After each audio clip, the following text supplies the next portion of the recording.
Hey! I'm back again. This time I am making a tutorial for Realm the Mad God. This tutorial is more catered for people who have never played the game before or are very new to the game. But we'll cover some more advanced things later on in the video. It should have chapters, so you should be able to hover over the play bar and select the chapter that you're looking for. Okay, so let's begin here. We are at the character selection screen, which we can use to talk about a few things. When you're creating your character, you'll be asked to pick a class. You'll unlock the classes by playing. So you pick the class you want. You can pick a skin if you have it. And then you have a few options here. Seasonal. Seasonal characters reset at the end of about a month or so. And they become non-seasonal, so your items are stored in two separate places. And usually you'll just want to play seasonal unless you have a bunch of stuff you want to use. And upgrades, as you play, your account levels up, and you get small upgrades to your starting equipment. You can turn that off if for some reason you want less good equipment when you start. But as a new player, you won't have to worry about either of these things. Just keep them both on. So, you'll hit play, and you will spawn into the Nexus. The Nexus is your safe zone in the game, and you can return here at any time just with the press of one button. You're completely safe here, and you don't have to worry about getting killed or anything, and if you're low health, you'll be instantly healed back. Okay, so next I'm going to give a quick tour of the Nexus and the various facilities that are in the Nexus. So here is the starting platform where you'll always spawn in when you start the game or return to the Nexus from the realm. Down here is the guild hall. This only is available if you join a guild, which is important to do. Over here is your vault. This is where your items are stored. Up here is your pet yard, where you manage your pets. Here is the name change statue. This is not very important. Up here is the crucible mode. This is a challenge that resets per season. Usually it's some kind of difficulty increase with also a loot drop increase. Over here changes your character from seasonal to non-seasonal, if you ever need to use that. And over here, this is a Halloween thing, but this is where the secondary crucible will be if there is one. Up here is the daily quest room. This is where you go to check the available quests that you have, this guy. If it says check back later, it just means it's loading, so just either move back and then move in, see how now it's updated. And it shows the daily quests here that you can turn items in to get a reward, or the event quests here, which just change by the season. Over here is the login seer. If you log in, you will get a bonus depending on how many days of the month you've logged in. So today's the 2nd, so I have 2 things, and usually it goes the whole month here. Alright, so now I'm going to go over the UI elements that you see here on the screen. We'll start from the top and just move along. So at the top is your character name and guild underneath here. You can click on this to pull up your character selection screen. So if you have multiple character slots, you can select each one from here. This button here, this little star, is your account level. As you play or die in the game, you get points to earn bonuses from there.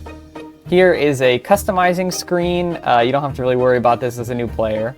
Here is the store. This is where you can spend real money to buy things, but sometimes they offer things that cost the in-game currency that you earn by playing. Or there's free item packs. There's none at the moment for me right now to show you. Next is the event calendar. This is an extremely important button for you to use here. It shows which things in the game have events happening at the time. So today is November 2nd, so we can see that Mountain Temple has an event, Cemetery has an event, Shatters has an event, stuff like that. And then also at the top here, it says the Blood Ritual. This is Halloween for 2025, so it tells you what's happening. You can see here, this one says Event Chest spawns after killing the boss. So that means during this time period, you get extra loot basically at the end of the dungeon. And you can see here, Snake Pit just has more loot and more XP from the dungeon itself. Next is this button here. This is the campaign. This is not always around, but some events will have a campaign that goes with them. You collect items by doing specific things, and then using them gives you points for the campaign here. You can see it fills up, and as you reach certain thresholds, you get a different reward. Next here, this button just means that you have items in your gift chest. We'll go over that when we cover Vault. Over here, we have Fame. This is your currency you get by playing and then dying. Gold, which is the paid currency. And that's pretty much it for the UI here. So we'll move on to the side UI now. So the first thing I'd like to show is these things here. These things are very helpful to hover over, basically. This one here is your stats panel. It shows all of your stats all in a row. This one is your pet panel. It shows the level of your pet. This one is the Exalt panel. You don't have to worry about that as a new player right now. And this is your mission panel. Clicking this will pull up a list of missions. And then if you're in the Nexus, you can hit See All to see the mission tree. It's really nice to focus on this, especially as a new player, because it will give you some very helpful rewards. And these are seasonal, so they'll carry over each season. They'll reset and there'll be a new set of missions. So next we'll go over everything here below that. This first thing is your level. Levels go from 1 to 20. And once you reach 20, it becomes your fame bar. So I'll switch to a class that is now level 20. You can see now it says 100 out of 15,000. That's how much fame I have out of the next fame goal that I have. Then you have your health and mana bars, your equipment set here, and your regular inventory. And then down here at the bottom is the player tray, or just the tray is what I've been calling it. This is a very important thing to learn about. It shows the players that are nearest to you, and if you click on them, you get some options. So you can see here, we can have a few options here. The most important one is lock. If you press lock on somebody, you can see now their name is highlighted. No matter where you are in the realm or in the Nexus, they'll always appear at the top. So see how we move all the way far from him, but he's still at the top here? That's because he's locked. So using this to keep your friends or team members always available for you here is extremely helpful. And I'll hop into one of the realms here to show another example of this. If we go in here and we find someone to lock him. So now he's here at the top. And even though we're going super far away, even though we're all the way on the other side of the realm by teleporting here, he's still at the top. So you can really keep track of your teammates there. Okay, next up is controls. I'm going to go over some simple controls here, using the default keybinds for most of them that are very important to know. So the first thing that you need to know is the Nexus key. For me, and the default is R. Pressing this is extremely important because anytime you're in danger, you can press Nexus and you will be back to the Nexus and safe. If you're about to get hit by something, you're about to get run over by an enemy, you press R and you are safe. Some other interesting ones that you can use are the camera rotation ones. I believe it is Q and E for default. You can see it spins the camera here. I try not to use this because I find it pretty confusing in some aspects, but some people really enjoy using this for certain fights. And then if you accidentally do this, you can press Z to reset your camera. Another important button is I. I is the default for auto fire. So normally your character will only shoot when you click, but if you press I, then they will always be shooting. And another one that's very important is K. It closes this information window or opens it if you don't have it enabled in the first place. If there's a bunch of crap blocking your screen here, just press K and it will go away. J opens the social tab. This is for adding friends and stuff like that. And L opens the party finder. This is a very extremely helpful page. So if you ever want to join a party, you can search for it like this and find the party you want and hit join to join. All right, Now I'm going to go over a few options that I think are very important for new players to set up. So for controls, the most important thing here is going to be this one, contextual interaction. I have mine on left alt, but you can set it to whatever you want. This is used here to interact with people in the chat. So if you can see, the people in my party are calling dungeons. They say J and then the dungeon abbreviation. If you now alt-click on them, you can see it says join dungeon, whisper, ignore, add friend.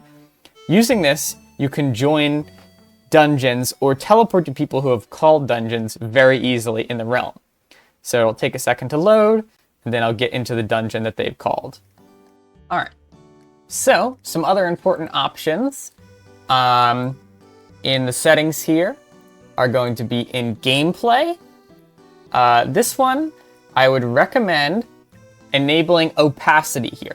What opacity does is that when you're actually in the gameplay sections, you can hide other players, making it easier to see the enemy projectiles and track where you are. So I turned mine down to 20, and I turned it on for everybody except for locked players and guild members, so the people that I'm playing with are not invisible, but the rest of the people are mostly invisible. Alright, so now some video settings. In interface, turn off expand log. This is really annoying. Just make sure to turn that off.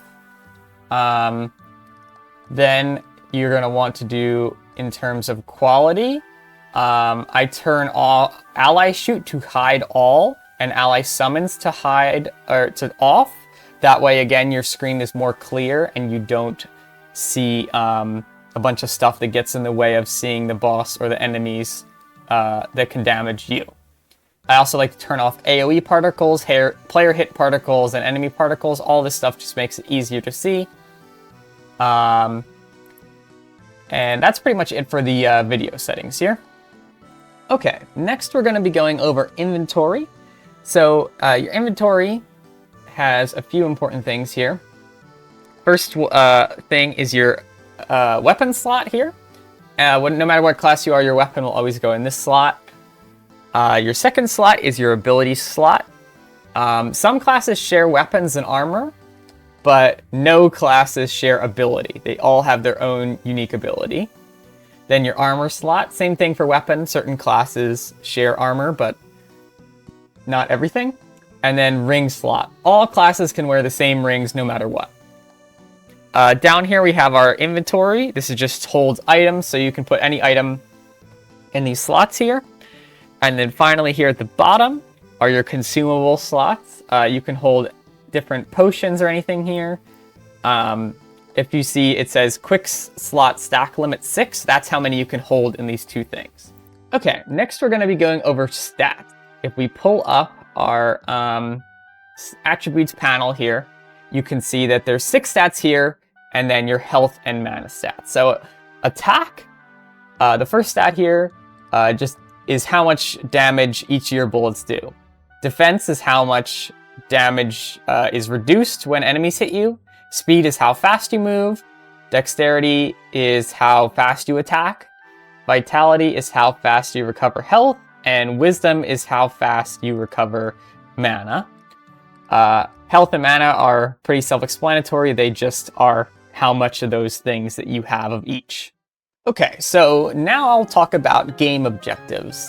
There's 3 main objectives in Realm of the Mad God, aside from getting better equipment, that are important to think about.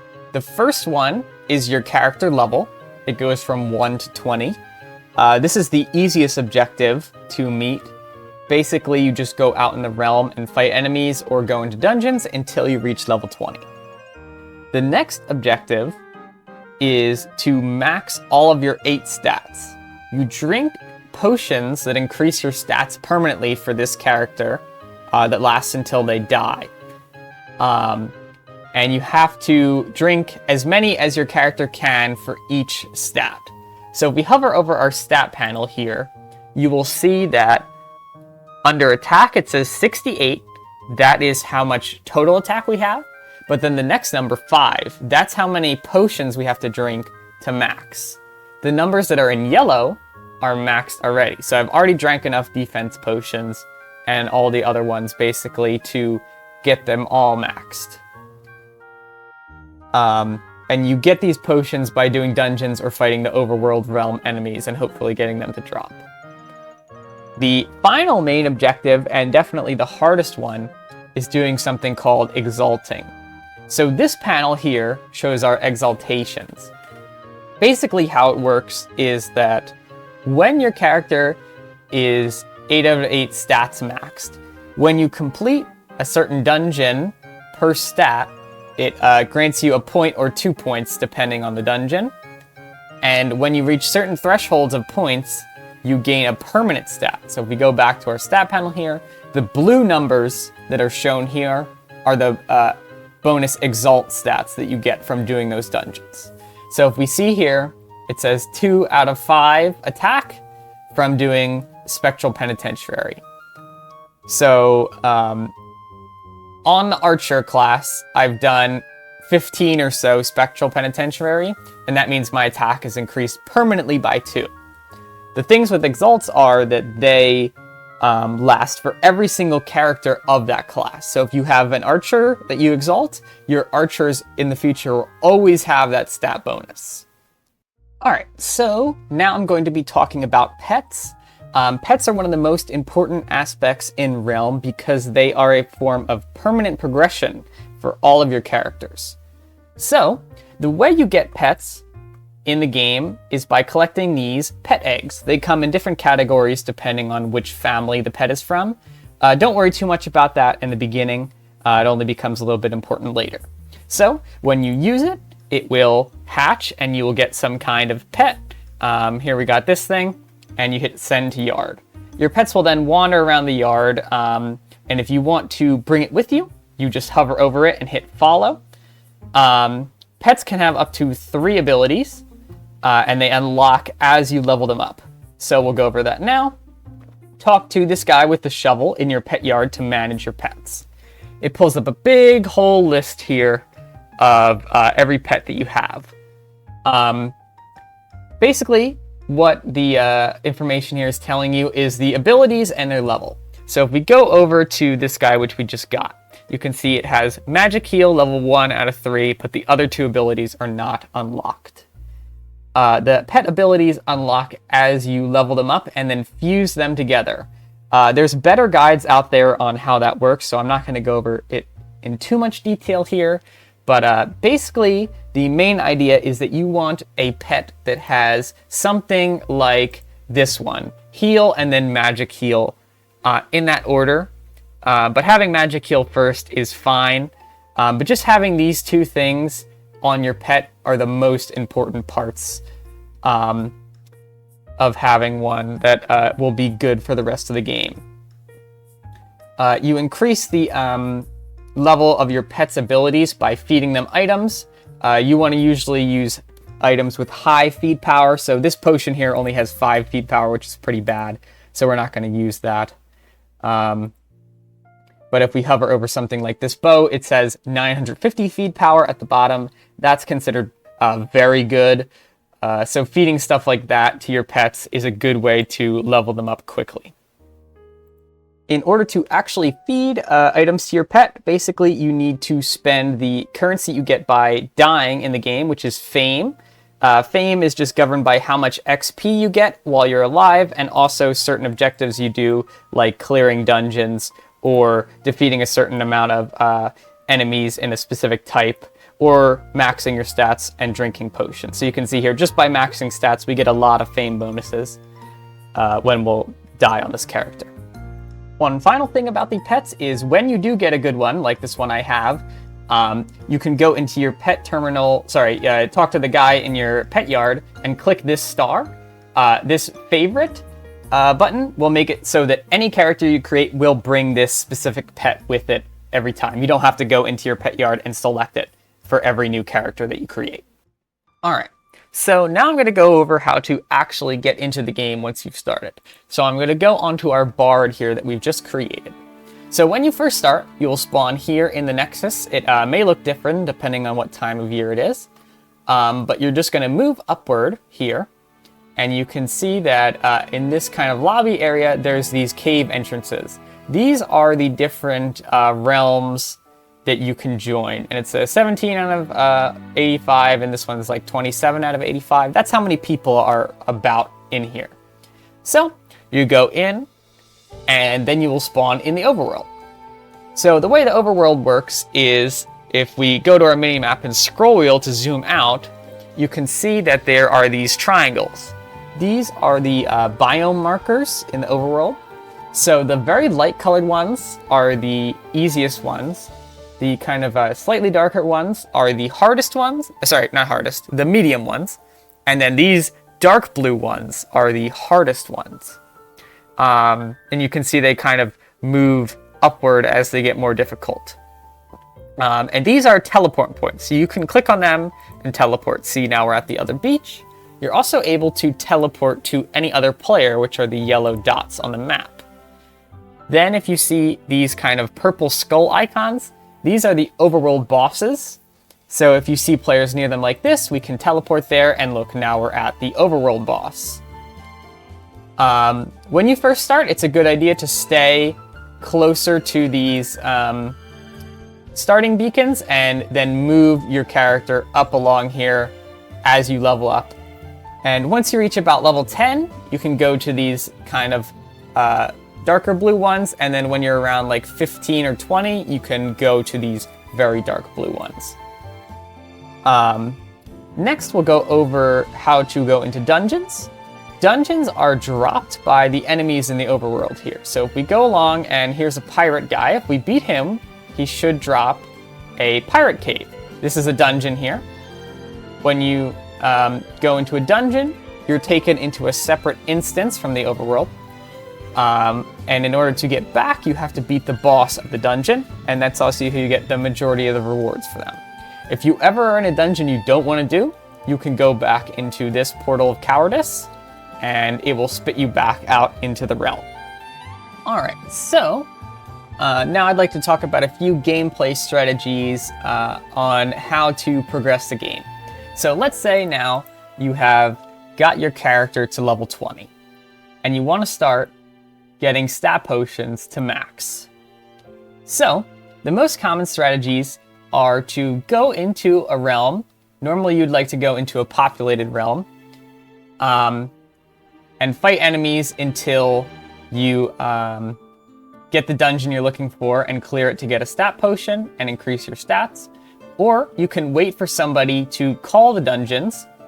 So if we head out here and look for a dungeon for ourselves, I'll show you how to call it. Okay, so here's our dungeon, Undead Lair. If you just click it, it'll put it in the chat. Scrounger said Undead Lair. So now if you're another person, you can click on this and teleport, or sometimes you'll see other people calling this. Again, that's where we use our alt click from the other part to click on it, and then you can teleport to someone and go into the dungeon that they've called. Another extremely effective strategy is to go onto the most populated server, which most of the times these days is here, USEast. USEast is often full, so you'll have to wait in a queue like this to get actually on there. But this is the server where everyone trades items, gives away free items, and opens dungeons for everyone to go in. So if you're looking for more rare dungeons, or you just need a group to run dungeons, it's very nice to just join here and kind of sit in the Nexus waiting for people to do the things you're looking to do or interested in doing. One other thing I wanted to note about these servers, if you are trying to join a server and it says full, if you connect, you will not be put into the queue. Instead, you will just go to a different server instead. So if we join here, no queue at all, and we're just in a different server. So if you do want to join the server, it must say either normal or crowded. So now that it says crowded, if we go to a different one and then go back and click on it now, it will put us in the queue. So if you're trying to actually join, you need to make sure it says either normal or crowded. Okay, so here we are in USEast. You can see there's quite the collection of people. They tend to clump up either above or below this spawning platform here. And this is where people will go to engage in trading or opening dungeons, like if you can see up here, Infernal Abyss opened by this person here. So if you're looking to just kind of sit AFK and then only do the exciting part of the game, which is the dungeons, for me at least, you can sit here in the USEast Nexus and wait for people to open them and just run them with a large group of people here who go in all the dungeons that are opened. Alright, so let's talk about all the different servers now. The problem with Realm is that the servers that are empty are really empty, and there's nobody there to help you do content or help you clear realms to get anything done. So it's important to play on some of the more populated servers. The ones that I would really recommend is USEast, like we talked about for the dungeons in the Nexus and trading. EU West tends to have a lot of players doing the realms. USEast is kind of the backup. If you lag on the EU servers, this would be my next choice. And then also US Midwest 2 tends to have a lot of realm clearing. So if you want to do Oryx's Castle or any of the dungeons related to that, that one can be a pretty good option as well. I'm now going to go over the things that are in your vault and what are the most important things, especially for a new player. So the vault has a few main components here that you can see. This chest is going to be your most important thing. This is your vault chest. Any items you put in here are stored forever, basically. And no matter what happens, if you die, as long as they're in here, they will remain. Then you have your potion rack. If you have extra potions, you can always put them in here to store them. It stores a certain amount, which gets expanded by items you earn just by playing, usually once per season or twice per season if they're feeling generous. Up here is your seasonal materials chest. This can hold marks that you use for the quests. It can hold artifacts that you get from certain dungeons for enchanting, tarot cards, again for enchanting, set tokens, which you get from dungeons, or used for foraging, and that's pretty much it. It's very helpful to have because it provides storage for things you normally wouldn't keep, like the marks or maybe the artifacts. And right next to your material storage chest, there is the blacksmith. This is a crafting system. As a new player, you don't really have to worry about this, but it can be used to make really powerful items or break down the items that you don't need into something that you can actually use. Over here is the enchanter. This NPC can re-roll the enchantments that you put on your different pieces of equipment, depending on how many slots they have. Over here we have a portal to the pet yard, and over here we have a portal to the guild hall, and then finally we have the skin and communication thing changer. This is where you can pick a skin if you have one, or you can add emotes if you want to use something like that. Okay, so now I'm going to talk about equipment. So equipment in Realm has 3 categories. First, there is tiered equipment. So if I hover over this bow, you can see it says T4. Tiers go from 0 to 14, 14 being the highest tier for the weapons and armor. Then abilities go from tier 0 to tier 7 being the highest. And then there is untiered and set tiered. Untiered pieces of equipment, like this one, for example, don't follow this specific pattern of the equipment, or they have some kind of special feature about them that makes them special. Set tiered items are things that give bonuses in a group. So if I hover over this one, it says Raijin Disciple set down at the bottom, and then it shows you what extra stats you do get if you have multiple pieces. So just wearing it gives stats, but if you have the full set of this, it gives HP, defense, and speed as well. The other thing to keep in mind for your equipment is the rarity or quality, as it's sometimes called. So if we hover over this ring here, Hemomancer ring, it just says UT, but it has no quality or no enchantment rarity. But if we hover over this one, you can see it has one little diamond on it. That is showing that it has 1 enchantment slot. Your equipment can either have anywhere from 0 to 4 enchantment slots. And having 4 is a huge bonus. So just going from 0 to 1 is a big increase, but having 4 can make your equipment extremely good. For example, this thing here has 4 diamonds, so it's a divine bramble bow. It has 4 whole slots, which is a big step up from having 0 slots. Any piece of clippable gear can have these slots. Each one gives a different opportunity to get a different enchantment. I'm not going to go too in-depth on enchantments here, but there can be some extremely helpful stuff like loot drop bonus, damage bonus, or stat bonuses on everything. So having more slots is always better than having less slots. Another thing that I'd like to quickly mention is shiny items. Certain items in the game that are in the untiered category or UT category have a shiny version. So I have an example here. This item called the right hook. You can see the sprite looks like that. But I also happen to have a shiny version, so you can see the sprite is different.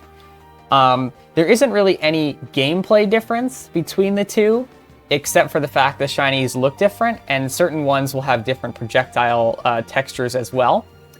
And all shiny items will always be a minimum of rare quality, so it'll always at least have 2 slots, rather than having a minimum of 0. Not all UT items have a shiny, but a lot of them do. Certain shinies look really similar to each other, like for example this Doom Bow.